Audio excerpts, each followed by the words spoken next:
PT Sutra Perpindo Farma bersama Sanggar Cerita mempersembahkan serial Sandiwara Radio Mantra Naga Bumi.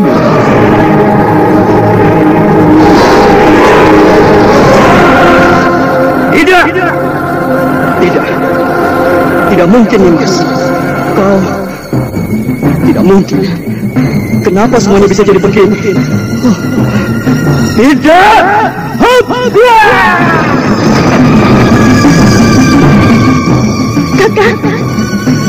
Kakak Naga Geni. Kakak, kenapa kau tinggalkan aku, Kakak? Kenapa?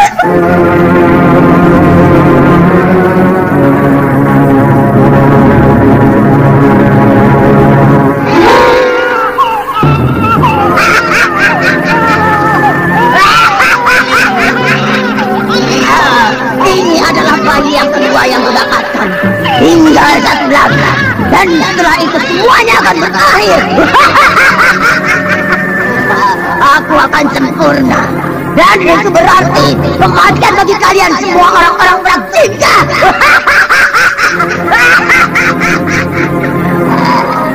Darah-darah kalian akan kupersembahkan untuk dewa kegelapan. Kalian akan kuhancurkan. Kuhancurkan.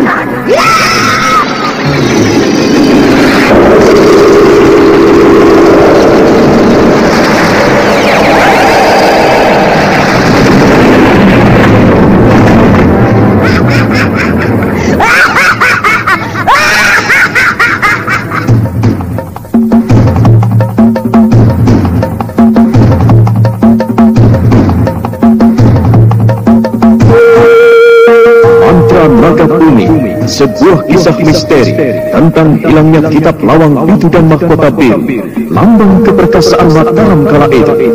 Penuh ketegangan, dendam, dan keserakahan, diseling dengan kisah romantis yang mengharukan.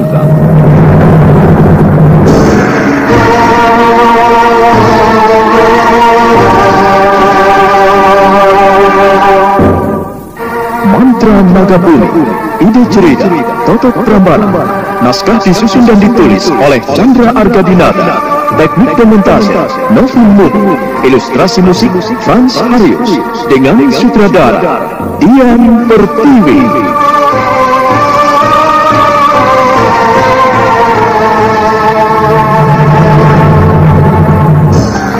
Mantra Naga Bumi kali ini menampilkan episode ke-30 dengan judul Mencari Jejak Sang Pemburu.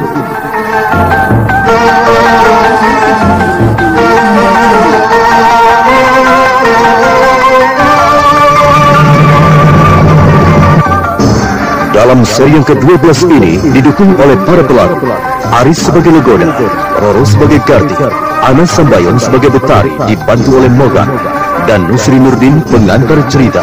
Selamat mendengarkan. Kemudian Legoda menerobos masuk ke dalam hutan Krendo Wahono. Tidak dipedulikannya lagi tubuhnya yang terluka oleh duri semak beluga. Hutan itu bagaikan menelan tubuh Legoda. Daun-daun jati yang berserakan terdengar berisik diinjak oleh telapak kakinya. Semakin jauh ke dalam hutan, semakin jauh pula suara tangis bayi itu. Anakku, aku cuma mendengar suara tangismu saja. Apakah penghuni hutan ini telah mengganggu dan menangkapmu? Aku yang bersalah, nak. Aku yang bersalah. Kenapa aku membiarkanmu pergi? Seharusnya aku yang bertanggung jawab. Sekarang aku jadi pengecut. Aku pengecut.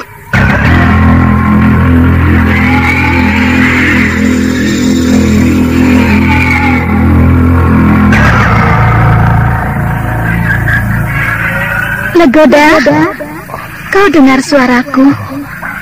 Aku seperti mendengar suara yang memanggilku. Kenapa kau seperti orang yang kebingungan, Legoda? Aku di sini, di dekatmu. Aku pemilik hutan jati. Aku tidak melihat wujudmu, suara gaib. Aku cuma mendengar suaramu. Kenapa kau tidak menampakkan dirimu? jika aku menampakkan diri di depanmu, pasti tubuhmu akan hancur oleh sinar yang membias dari tubuhku. Omong kosong! Aku tidak percaya! Tidak percaya! Legoda, kau berpura-pura memberanikan diri. Padahal, sesungguhnya kau takut mendengar suaraku. Kalau aku mau, udah saja mencekikmu. Setan Markayangan, jangan menakut-nakutiku. Aku tidak takut. Ayo tampakkan dirimu. Ayo. Kau termakan oleh nafsu ketakutanmu. Lihatlah, sebentar lagi pohon di depanmu itu akan terbakar. Di sana akan nampak anak dan istrimu.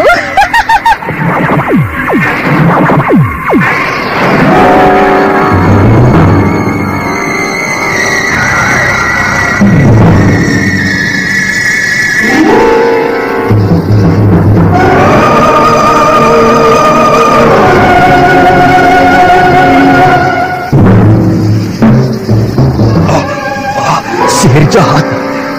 Kenapa kau bakar pohon di depanku? Apa salahku?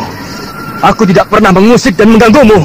Kau telah melanggar kekuasaanku dan berani menantangku. Ini peringatan buatmu. Setan! Setan alas!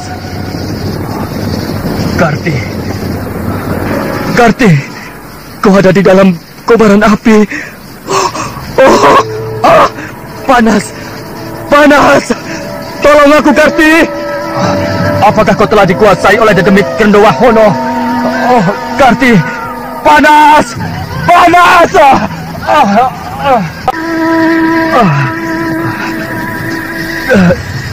Garti! Garti! Kenapa kau menudingku dengan kejam? Kenapa kau tidak berusaha untuk menolongku? Kenapa, Garti? Kenapa? Aduh, panas! Panas sekali! Garti! Sebentar lagi kulitku akan terkelupas. Aku mati dengan sia-sia, Garti. Tolonglah aku. Aku kemari mencarimu, Garti. Tolonglah aku. Tolong aku.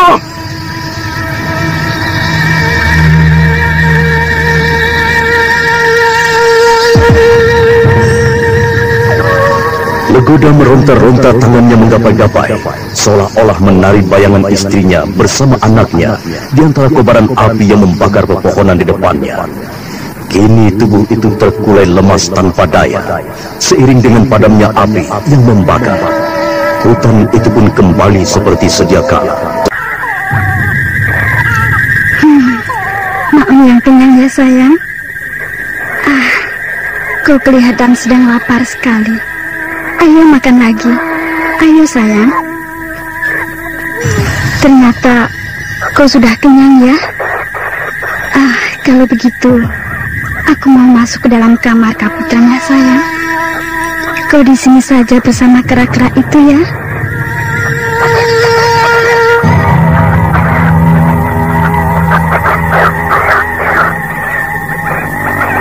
Garti kemudian meletakkan anaknya di pelataran keraton dengan alas tikar dari kulit binatang yang telah dirajut. Kemudian menuju ke kamar kaputren yang berbentuk tempat pemujaan. Bau setanggi menghiasi kamar itu. Aku tebari dulu setanggi ini agar baunya menyebar kemana-mana. Setelah itu, aku akan mengheningkan cipta memanggil sang betari. Garti setelah membakar setanggi duduk bersila. Dari mulutnya mendesis mantra-mantra yang samar-samar. Kemudian di depannya tembus pandang, nampak perempuan cantik dengan mahkota ratu. Terlihat bau berkilauan. Wajahnya begitu anggun dan damai. Ada apa kau memanggilku? Kau nampak begitu murung. Apakah kau tidak betah tinggal di keraton Grendowahono? Keraton yang tidak bisa sembarang ditemui oleh manusia lain, kecuali bila aku membawanya kemari. Nah, katakanlah apa yang menjadikan hatimu murung, Garti? Sang Betari, aku rindu dengan suamiku yang kupenjara di keraton ini. Aku ingin bertemu dengannya barang sejenak saja. Garti, biarkan dulu suamimu Legoda tenang pikirannya. Aku tidak memenjarakannya seperti tawanan, melainkan Aku cuma memberikan pelajaran saja, supaya tidak berlaku kasar kepada makhluk halus di hutan ini. Apakah kesalahan suami saya begitu besar? Garti, aku masih punya hati tidak membuatnya celaka. Seperti penebang-penebang liar yang mencoba mencuri pohon jati untuk mencari keuntungan sendiri. Oh, Garti, seharusnya kau merasa beruntung bertemu dengan aku. Karena jika aku sedang marah, siapapun akan menjadi korban tanpa mengenal ampun. Lalu, apakah antara keraton gaib dan orang-orang yang memasuki hutan ini tanpa sengaja akan timbul perselisihan? Aku tidak sembarangan menghukum orang yang tersesat dengan kejam. Namun aku akan memberikan pelajaran jika keras kepala seperti suamimu itu. Legoda selain keras kepala juga telah berani menantangku. Ini kesalahannya, Garti. Kuharap kau mau mengerti. Aku telah berlaku bijaksana, tidak membuatnya celaka. Lalu, apakah aku tidak bisa menemuinya barang sejenak saja? Bukankah kau selama ini membenci Legoda karena tidak bertanggung jawab? Memang aku telah membencinya, namun bukan dalam arti yang sesungguhnya, Sang Betari. Aku benci karena sekarang menjadi penakut. Padahal sebelumnya, Legoda adalah abdi keraton Merak Jingga yang melarikan diri karena tidak tahan mendapat tekanan-tekanan dari sekutu dan prajurit kepercayaan Rakai Mahisa untuk melakukan kejahatan. Jadi hukuman itu bukan hukuman seperti yang dilakukan di dalam penjara? Tentu saja tidak, Garti. Sang Betari, kalau begitu maafkan kandungan jelek yang merambah di dadaku ini. Garti, sebaiknya tenangkan saja pikiranmu. Biarkan saja suami Legoda di kamar oleh jiwa. Nah, aku pergi, Garti.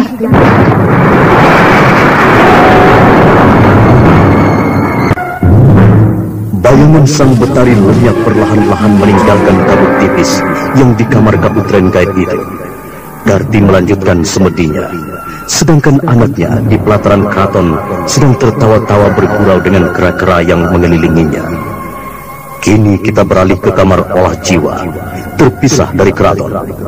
Nampak Legoda duduk di atas batu panas, meronta-ronta kepanasan.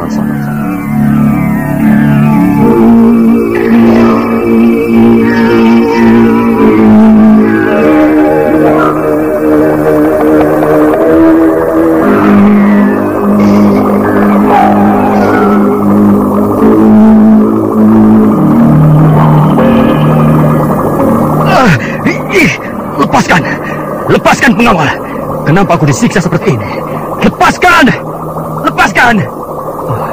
Ayo. Kenapa kau cuma tersenyum-senyum menyaksikan aku tersiksa seperti ini? Kenapa kau begitu tega, pengawal? Kau laki-laki keras kepala. Hukuman itu terlalu ringan. Kalau aku jadi Sang Betari, kau panggang tubuhmu sampai kulitmu hangus. Kau sama jahatnya dengan lembut itu. Kau jahanam! Kalau aku dapat melepaskan diri, akan kuhancurkan tubuhmu. Oleh kekuatanku, pengawal. Mana bisa kau berbuat macam-macam di sini? Kalaupun kau bisa lolos, pasti kau dihadapkan oleh bencana yang lain. Bukankah di luar hutan ini kau sedang dikejar-kejar oleh musuhmu? Kemudian kalau kau ditangkap, kau pasti akan menjadi budak dengan kerja keras. Legoda, jangan terlalu sombong bicara kau. Pengawal, kau banyak bicara. Ayo, kenapa tidak kau bunuh aku? Supaya kau puas melihat aku dipanggang oleh api panas di bawah batu yang sedang kududuki ini. Kenapa tidak segera kau bunuh, pengawal? Ayo, lakukan. Lakukan! Apa untungnya membunuhmu, Legoda? Sebaiknya kau tenangkan pikiranmu dan renungkan apa yang telah kau perbuat selama ini terhadap anak dan istrimu. Jangan kau ganggu mereka. Aku tidak suka jika rumah tanggaku diganggu. Aku tidak suka, kau dengar? Ayo lepaskan mereka. Jangan kau siksa aku seperti ini. Legoda, nasib istrimu lebih beruntung. Mereka tinggal di dalam keraton, tidak merasa kedinginan dan kelaparan seperti yang terjadi di rumahmu. Kau tidak mau lagi bekerja di ladang. Kau telah sia-siakan anak dan istrimu. Kau lebih mementingkan dirimu sendiri. Jangan ngawur, pengawal. Kalau kau mencampur mencampuri rumah tangga orang lain. Legoda, istrimu telah menceritakan semua kepada Betari Ratu hutan Krendolahono ini. Kau mengerti, Legoda? Lalu untuk apa menawanku seperti ini? Sang Betari kasihan kepadamu. Jika kau tidak diselamatkan, jiwamu bersama anak dan istrimu akan diancam oleh kematian di luar hutan ini. Musuh-musuhmu berkeliaran mencarimu, Legoda. Aku tidak percaya. Aku tidak percaya. Baiklah, baiklah. Jika kau tidak percaya, nanti setelah malam mulai datang, kau akan melihat sendiri apa yang terjadi di rumahmu. Siang hari ini, aku tidak bisa melepaskanmu begitu saja. Omong kosong. Legoda berusaha bangkit dari tempat duduknya, namun batu yang panas itu seakan-akan lengket ke tubuhnya. Legoda putus asa, tubuhnya berkeringat menahan panas. Mukanya merah, matanya jalang marah menatap pengawal keraton gaib. Namun pengawal itu cuma tersenyum saja, seolah-olah mengejeknya, membuat Legoda tubuhnya tergetar menahan marah.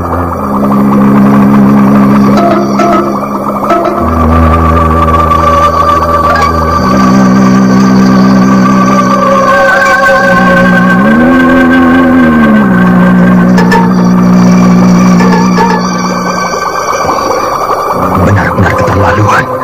Pengawal itu cuma tersenyum, seolah dia menertawakan diriku. Apa maksudnya mengawalku sendirian di kamar siksa ini? Apakah ucapannya tidak dusta? Kalau istri dan anaknya hidup tentram di dalam keraton gaib ini, aku masih ragu dengan ucapannya. Pengawal itu sama seperti sang Betari. Mereka makhluk halus penjaga hutan ini. Oh, tidak, aku tidak percaya dengan mereka. Manusia lebih tinggi derajatnya dengan makhluk manapun. Legoda dadanya bergemuruh penuh pertanyaan yang tidak menentu. Kemudian pikirannya mulai kosong dan buntu. Maka terkulai lemah menahan panas.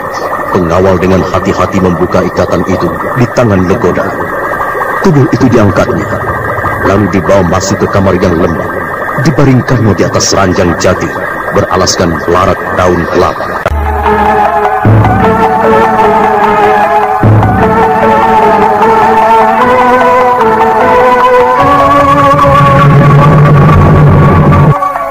Nah, saudara pendengar, bagaimana kisah selanjutnya? Untuk mengetahui jawabannya, ikuti terus serial Mantra Naga Bunyi ini pada seri berikutnya. Sampai jumpa.